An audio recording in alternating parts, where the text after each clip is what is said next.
आज हम आपके लिए फिर से एक नोटिफिकेशन लेकर आए हैं जो बिहार कर्मचारी चयन आयोग की तरफ से निकाला गया है, जिसका नाम है कार्यालय प्रचारी यानी कि ऑफिस अटेंडेंट। देखिए ये जो है ये मैट्रिक पास का ही है।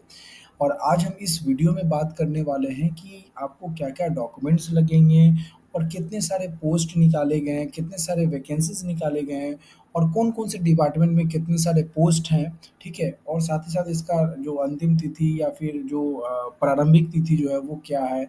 इसके अलावा इसका फॉर्म का फ़ी फिल करने के लिए जो जो प्राइस है वो क्या किया गया है? और कुछ इम्पोर्टेंट पॉइंट के बारे में हम लोग बात करेंगे, जो भी ये नोटिफिकेशन में निकाला गया वो सारे टॉपिक के बारे में हम लोग बात करेंगे, ठीक है? तो चलिए शुरू करते हैं आज का वीडियो।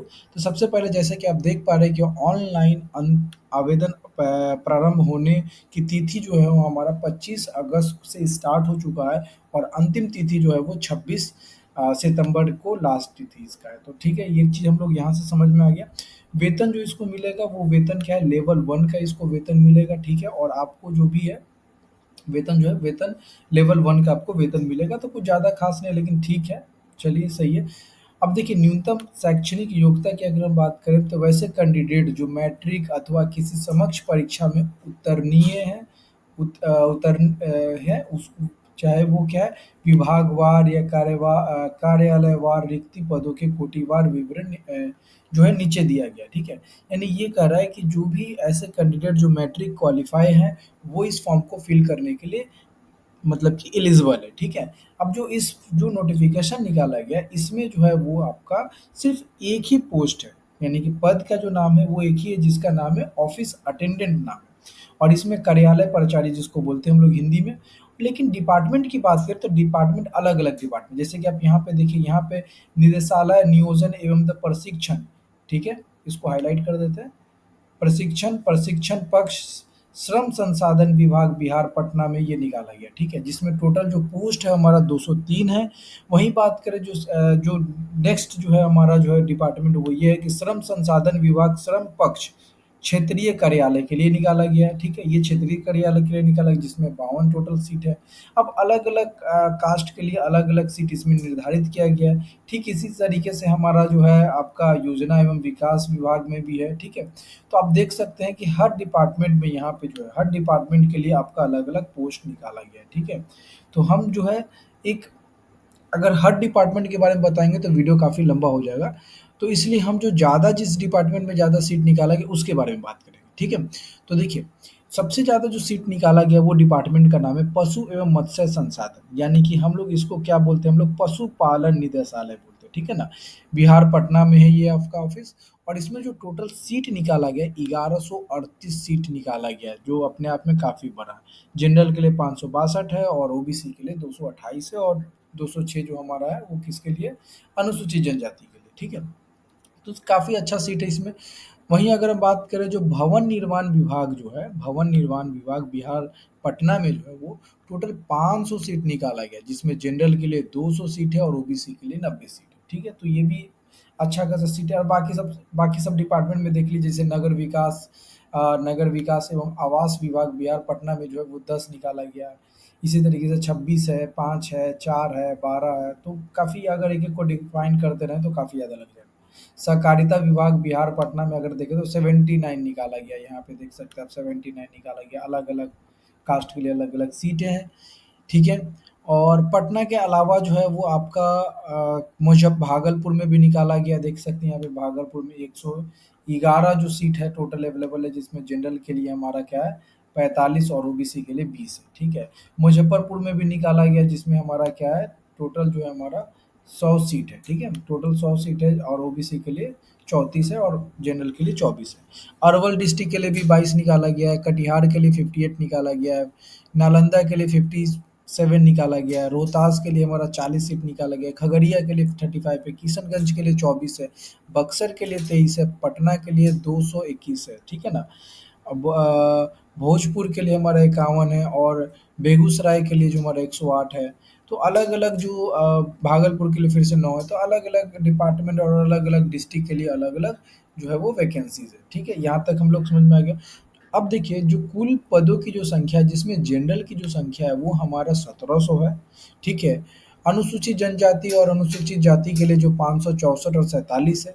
ओबीसी के लिए जो अत्यंत पिछड़ा वर्ग के जो लोग हैं उनके लिए 702 है।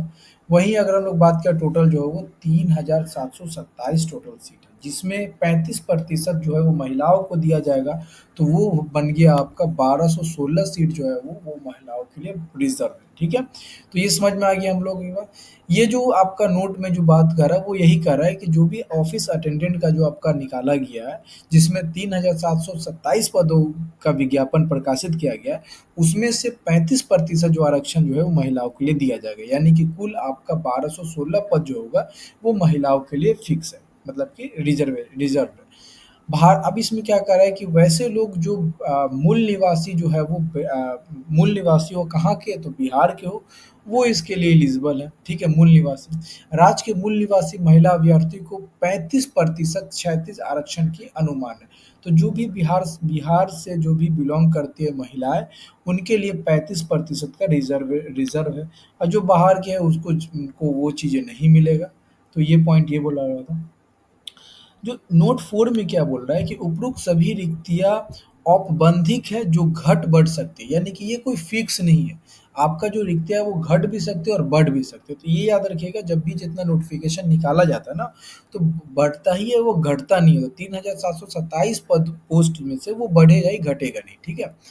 आवेदनों की अंतिम तिथि तक सामान्य प्रशासन विभाग के माध्यम से जिन जिन अधियाची विभागों कार्यालयों के द्वारा संशोधित रिक्तियां अथवा नए पदों रिक्तियां जिनकी शैक्षणिक योग्यता मैट्रिक अथवा समकक्ष होगी, आयोग को सूचित की जाएगी। तो उन रिक्तियों को भी इस विज्ञापन की रिक्तियों में समावेशित किया जा सकता है। ये कह रहा है कि देखिए, जब तक ले आपका आवेदन का अंतिम तिथि तक के पहले जो भी आपका डिपार्टमेंट में वो लोग का जो प्रक्रिया है वो सब चीज़ें करेंगे, और उसमें ऐसा कुछ रहे कि ये पोस्ट निकाले जाना चाहिए, ये इसमें इतनी सारी रिक्तियाँ होनी चाहिए मैट्रिक के लेवल पे, तो वो लोग करेंगे और उसमें पोस्ट को ऐड करेंगे। तो ये बढ़ेगा लेकिन घटेगा नहीं, ये चीज़ याद रखिए, ठीक है।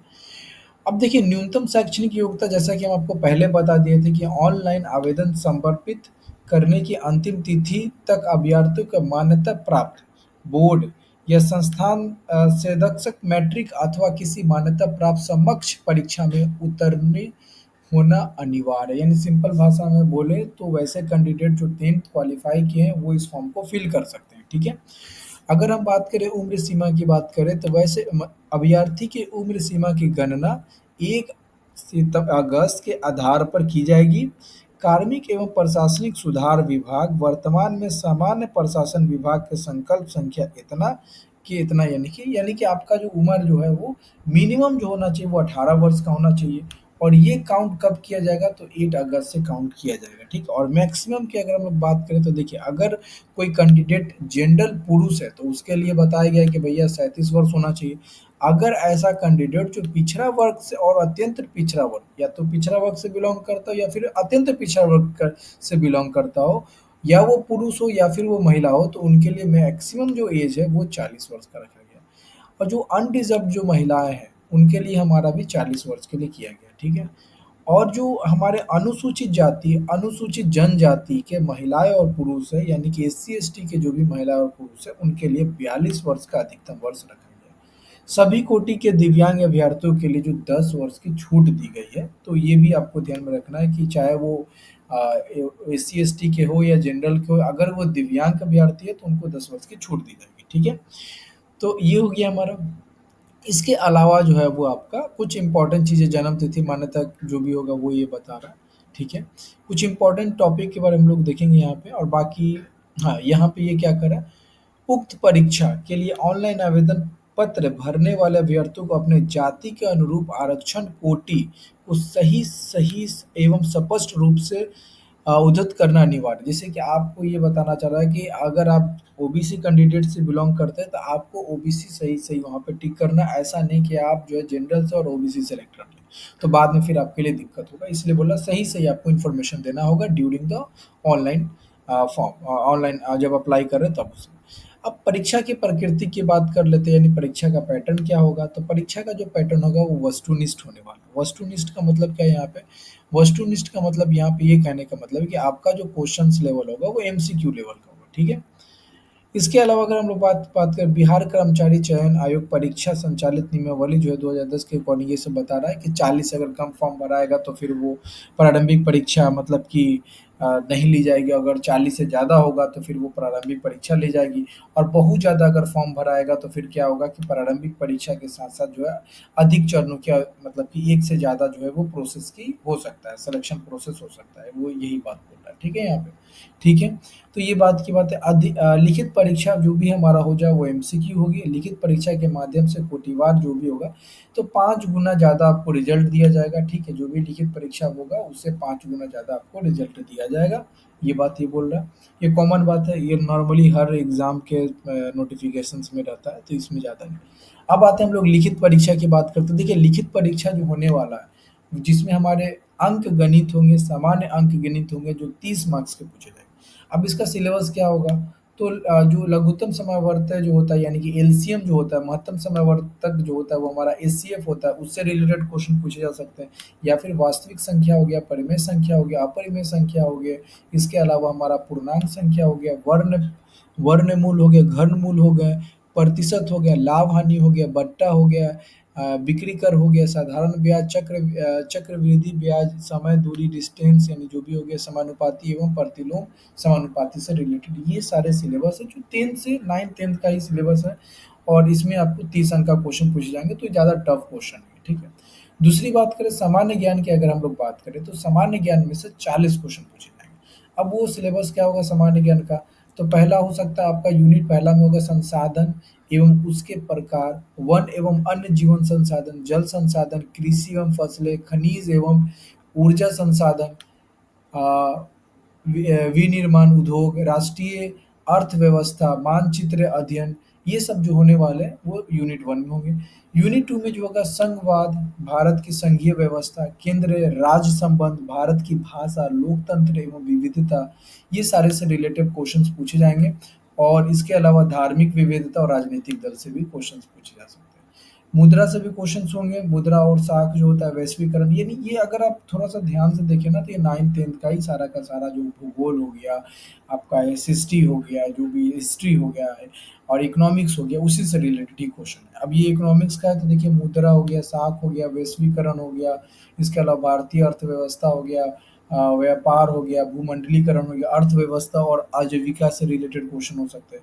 अब यहाँ पे हिस्ट्री में आप आ गए तो ये भारत का इतिहास हो गया, संस्कृति हो गया, भूगोल से हो गया, स्वतंत्रता आंदोलन हो गया, पंचायती राज हो गया, राष्ट्रीय आंदोलन में बिहार का जो योगदान था उससे रिलेटेड क्वेश्चन पूछे जा सकते हैं। भारत में राष्ट्रवाद, समाजवाद एवं साम्यवाद जो भी होगा इससे रिलेटेड।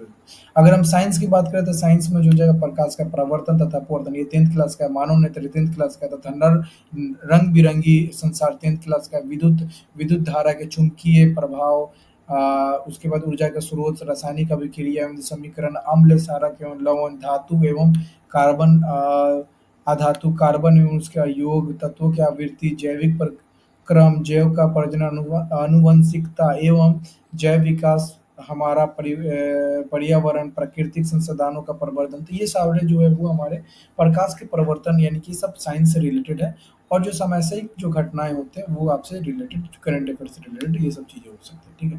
तो ये हमारे सामान्य ज्ञान से जो थे वो 40 क्वेश्चन थे और मैथमेटिक्स से 30 क्वेश्चन, टोटल हमारे 70 क्वेश्चन हो गए, ठीक है? सामान्य हिंदी से 30 क्वेश्चन पूछे जाएँगे जिसमें हमारे संज्ञा, सर्वनाम, लिंग, विशेषण, परिविशेषण, परिभाषित शब्द, कारक, मुहावरा, काल, संधि, विलोम शब्द, उसके अलावा जो हमारा जो है समास हो गया, उपसर्ग हो गया, मुहावरा हो गया, प्रत्यय हो गया, उपसर्ग हो गया, अनेक शब्दों के लिए अनेक शब्द हो गया, शुद्ध विशुद्धि हो गया, वाक्य शुद्धि हो गया, तत्सम तद्भव शब्द हो गया, यानी कि आपका जो भी है वो आपका ये सब सिलेबस रहेगा। तो टोटल आपका 100 क्वेश्चन हो गया, 100 मार्क्स का हो गया और ये क्या करा 10वीं की कक्षा के पाठ्यक्रम के जो खंड एवं जो होते हैं कि अंश रचना का अधिकार है। तो पूरा का पूरा जो सिलेबस है हम आपको बार-बार बोल रहे हैं कि वो 10th क्लास का एनसीईआरटी के बेस पे पूरा का पूरा, ठीक है? तो वो एनसीईआरटी से रिलेटेड पूछा जाएगा। अब क्वालिफाइंग मार्क्स क्या है? क्वालिफाइंग मार्क्स की बात करें कि वैसे कैंडिडेट अगर 40% लाते हैं जनरल में तो वो क्वालिफाइंग मार्क आ जाएगा। लेकिन कट ऑफ क्या होगा ये बात करेंगे। पिछड़ा वर्ग की अगर हम लोग बात करें तो 36 पॉइंट 5 के जो है वो पिछड़ा वर्ग में होंगे और अत्यंत पिछड़ा वर्ग के लिए अगर 34 मार्क्स लाए तो वो पास है, ठीक है? अनुसूचित जनजाति की या जनजाति के 32%, महिला वर्ग के लिए 32 और दिव्यांग के सभी वर्गों के लिए 32 वर्ष के लिए किया गया, ठीक है? तो ये मत समझिए कि अगर हम 100 में से 40 मार्क्स ला देते हैं, 36.5 लाते हैं, तो हम मेरा जॉब पक्का है, नहीं। आप पास तो हो जाएँगे, लेकिन कट ऑफ में आपका लिस्ट आने के लिए आपका वो डिसाइड होगा। और हमको ऐसा लगता है कि जिस तरह का सिलेबस है, काफ़ी ईज़ी सिलेबस है, तो तकरीबन अगर आप 70 टू 80 मार्क्स लाते हैं, तो आप जो है वो सेफ ज़ोन में रहिएगा। तो मेरे हिसाब से 70 टू 82 कट ऑफ जाएँगे इसका, ठीक है? इसके अलावा जो है हमारा जो अगर हम बात करें फ़ी स्ट्रक्चर की बात, देखिए परीक्षा शुल्क जो है वो 540 यहाँ पे बता रहा है। लेकिन ये जो है ये ₹100 ही होगा, ठीक है? यहाँ पे 540 नहीं है, ₹100, क्योंकि बिहार सरकार ने बोला था कि ₹100 ही रहेगा जो भी फॉर्म वगैरह होगा। तो शायद ₹100 इसका होगा। लेकिन ऐसे नोटिफ़िकेशन में निकाला गया, सामान्य वर्ग और पिछड़ा वर्ग, अत्यंत पिछड़ा वर्ग के लिए 540 है, अनुसूचित जनजाति और जनजाति के लिए हमारा 135 है, और उसके बाद जो भी सभी श्रेणी के दिव्यांगों के लिए अनुसूचित जनजाति के समान 135 होगा, और सभी श्रेणी की महिलाओं के लिए 135 होगा, और बिहार राज्य के बाहर के सभी अभ्यर्थियों के लिए 540 होगा, ठीक है? तो ये हो गया। परीक्षा शुल्क राशि की प्रक्रिया, जो प्रोसेसिंग सेवा, ये सब जो आपको दिया जाएगा। आरक्षण के बारे में बताया गया है कि आरक्षण का क्या-क्या है, और जाति आवासीय जो भी चीज़ें हैं वो आपको बताया गया है कि अगर आप यहाँ के हैं तो क्या-क्या डॉक्यूमेंट्स लगेगा फॉर्म फिल करने के दौरान। रेसिडेंशियल सर्टिफिकेट लगेगा, अगर आप रिजर्वेशन लेना चाहते हैं तो कास्ट सर्टिफिकेट लगेगा, इसके अलावा जो मैट्रिक का डॉक्यूमेंट्स लगेगा, ठीक है? और भी कुछ-कुछ इम्पोर्टेंट चीज़ें, वो सब चीज़ें लगेगा, ठीक है? अब नेक्स्ट चीज़ें देखते हैं। अब मुझे नहीं लगता है कुछ ज़्यादा इम्पोर्टेंट चीज़ है। महत्वपूर्ण निर्देशक में किसी अभ्यर्थी की परीक्षा में सम्मिलित होने की पात्रता निर्धारित आयोग द्वारा किया जाएगा और यह अंतिम होगा। प्रवेश पत्र निर्गत होने से अभ्यर्थी का अभ्यर्थित दावा संपूर्ण नहीं माना जाएगा। ठीक है? ये सब चीज़ें बोला जा रहा है, गलत सही जो भी चीज़ें। नेगेटिव मार्किंग है कि नहीं, एक बार देख लेते हैं। किसी प्रकार की पैरवी करने या कराने पर गलत, मतलब पैरवी वगैरह तो ये प्रक्रिया है नहीं, बिल्कुल ये गलत है। ठीक है? अंग्रेजी और हिंदी मीडियम में आपका जो भी होगा हस्ताक्षर को स्कैन में अपलोड किया जाएगा, ठीक है? इसके अलावा अब देखिए नेगेटिव मार्किंग का तो अभी तक तो कहीं पे नोटिफ़िकेशन में नज़र नहीं आया है, तो नेगेटिव मार्किंग नहीं है, ठीक है? एक बार फिर आपको बता देते हैं कि ऑनलाइन आवेदन करने का जो अंतिम प्रारंभिक तिथि आपका 25 अगस्त से स्टार्ट हो चुका है, और अंतिम तिथि जो शुल्क जमा करने का 24/9 है, यानी सितंबर है, और 26/9 जो है वो हमारा मतलब सबमिट करने का डेट है। तो ये ध्यान रखिएगा, बहुत ज़रूरी चीज़ है। और आपको क्या-क्या डॉक्यूमेंट चाहिए? मैट्रिक का अंक प्रमाण पत्र होना चाहिए, अस्थायी निवासी प्रमाण पत्र होना चाहिए, जाति होना चाहिए आपके पास अगर रिज़र्वेशन लेना चाह रहे हैं तो, और स्वतंत्र सेनानी से बिलॉन्ग करें तो ये सब डॉक्यूमेंट्स आपके पास होना चाहिए, ठीक है? और इससे रिलेटेड अब इस नोटिफ़िकेशन में और कुछ ज़्यादा कुछ है नहीं। तो जितना सारा इम्पोर्टेंट था वो सारी चीज़ें हम इस वीडियो में बता दिए। तो अगर आपको अच्छा लगे तो इस वीडियो को शेयर करें और हमें अपना फीडबैक ज़रूर दें। Thank you so much for watching.